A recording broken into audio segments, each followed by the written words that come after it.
Ruben va partir. Il va arriver un moment. Judas dit cet enfant il doit être tué. Et tout ce qui s'est passé là, les gens ignoraient. Ce n'était que des manœuvres de Dieu. Fait que Joseph arrive dans sa destinée. Et là, Ruben est parti. Il y aura un groupe de gens qui vont passer. Lorsqu'ils vont arriver, Judas va dire non, cet enfant il ne doit pas rester ici. Comme Ruben, lui qui cherche à sauver Joseph tout le temps n'est pas là. Profitons même de l'occasion et recevoir quelque chose. Cet enfant n'a que des rêves. On a besoin d'argent. On va les faire sortir. On va commencer à bouder Judas. Il dit, je vais rentrer à la maison, je vais t'accuser chez papa. Siméon, surtout toi, Lévi, je vais dire à papa. Vois seulement Judas en train de peser les pièces d'argent. Il a dit non, j'ai déjà vendu. Ça devient encore compliqué. Moi, je suis venu là pour autre chose. Vous m'avez jeté là-bas. Vous avez comploté de me tuer. Et à la fin, vous dites, vous m'avez déjà vendu. Sans mon accord, sans mon approbation, sans ma signature, vous m'avez déjà vendu. Rêve prophétique. En 2 mois. En 2 mois, c'est le moment. Lorsque Judas, il est en train de vendre Joseph, c'est que Judas ne savait pas. Il était déjà en train de donner la réponse à un rêve de Pharaon qui viendra 13 ans plus tard. Les gens qui sont en train de partir en Égypte, ils disent, donnez-nous l'enfant, on va partir avec lui rapidement. À ce moment-là, Ruben qui cherchait à sauver l'enfant est encore là-bas, derrière. C'est difficile. Quel genre de problème il avait? Qu'est-ce qu'il avait mangé pour que son ventre lui dérange autant? Il est resté là-bas. Là, je pense que c'est l'une des situations la plus difficile de la vie de cet enfant. On va les prendre, on va les ligoter. Les esclaves à l'époque marchaient, mettaient les fils et tu marches. Lorsqu'on commence à le prendre, j'imagine Joseph était en train de crier un seul nom parce que c'est lui qui voulait le sauver. Joseph crie, Ruben! Ruben, là où il était, il entend seulement les échos de son nom. Ruben! Il s'est dit certainement, Ruben est encore là-bas. Mais Ruben ne sait pas que son frère était déjà vendu. Il crie, Ruben! Personne ne l'écoute. Ruben! Il a crié. Et on a mis les fils, on a commencé à partir avec lui. Là, il n'avait qu'un seul nom. Il criait seulement Ruben. Là, il partait doucement. Ruben, il est fatigué. Il est ligoté. On est en train de les tirer. Il criait seulement, Ruben, pourquoi tu es parti? Tu as cherché à me sauver. Ah, Ruben, et moment il a pleuré. On a dit, les esclaves ne pleurent pas. Tais-toi, pas marche. Il a dit, Ruben, Ruben, lorsque tu rentreras, dis à papa, toi au moins tu étais gentil. Tu as cherché comment me sauver. Le problème est que toi, on ne doit pas te sauver. Toi, tu dois souffrir parce que les souffrances du temps présent ne peuvent pas être comparables à la gloire que Dieu est en train de préparer pour toi dans la destinée. Ruben est en train de, oh mon Dieu, il est resté là-bas. Il est ignorant qu'on a déjà vendu son frère. Et tout d'un coup, Ruben réapparaît. Joseph n'est pas là. Ruben, il pose la question. Où est Joseph? Forcément, Judas avec les pièces d'argent comme ça. Viens, côté qui est? Côté qui moina. C'est pas à sa marchandise. Il dit, on l'a vendu. Ruben a mis la main dans la tête. Il a dit, c'est moi les responsables. Vous ne pouvez pas vendre l'enfant sans mon accord. On s'est mis ensemble pour les tuer. Je vous ai dit, ne les tuons pas. Vous m'avez obéi. À mon absence, Judas lui dit, mais c'est une erreur prophétique. Tu devais partir pour que moi j'agisse. Et là, Ruben, il va faire la même procédure. Il pose la question.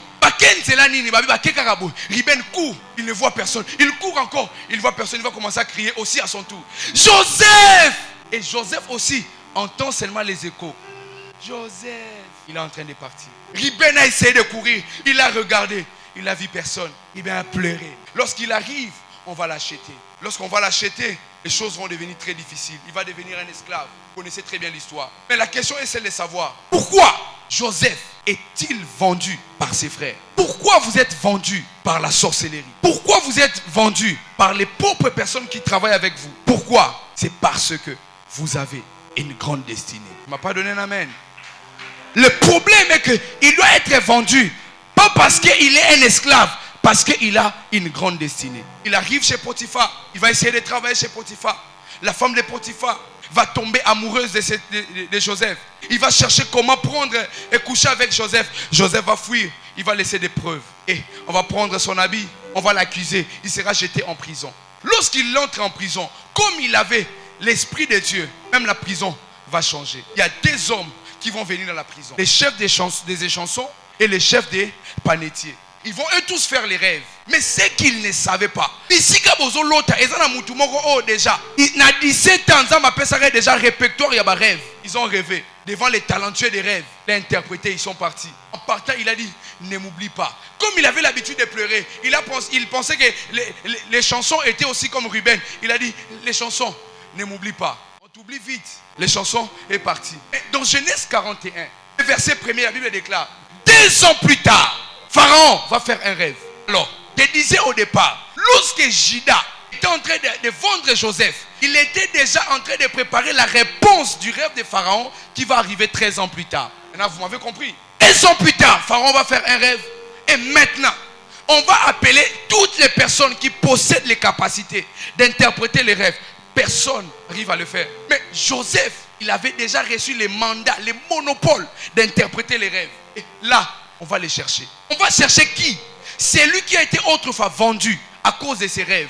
C'est lui qui va travailler chez Potiphar à cause de ses rêves. C'est lui qui va entrer en prison à cause de ses rêves. Mais ce jour-là, il va se passer quelque chose d'extraordinaire. On va dire, faites sortir celui qui est en prison. La chanson dit, oui, Dieu a réveillé l'esprit des chansons, comme on avait réveillé l'esprit du roi Assuérus. Il a dit, je connais un jeune homme. Maintenant, il peut avoir 30 ans. Pharaon dit, est-ce que ce jeune homme-là, de 30 ans, il peut comparaître devant tous ces mages pour interpréter un rêve? Les chansons a dit, roi, vis éternellement. Ce jeune homme-là, il a quelque chose. Faites-le venir. Il va arriver. Parce qu'il va venir, sa vie va changer complètement. Le problème est que nous cherchons à comprendre les mécanismes de Dieu avant que Dieu puisse accomplir. Ne vous dérangez pas de comment Dieu va faire.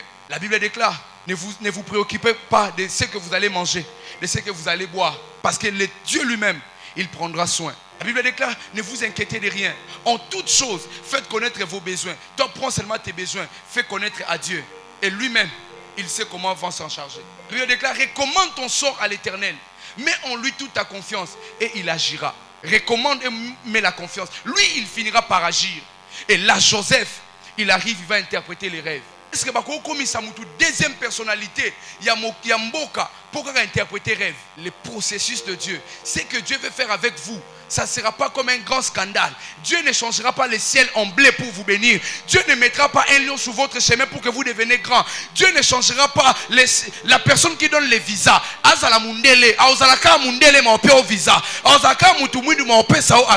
Dieu ne changera pas. Dieu ne transformera pas les choses. Parce que Dieu sait, dans des petites choses, dans des choses folles, c'est là, il peut confondre les sages. La Bible déclare, c'est dans la poussière, il retire. Et c'est dans la poussière, c'est là où Dieu viendra vous retirer.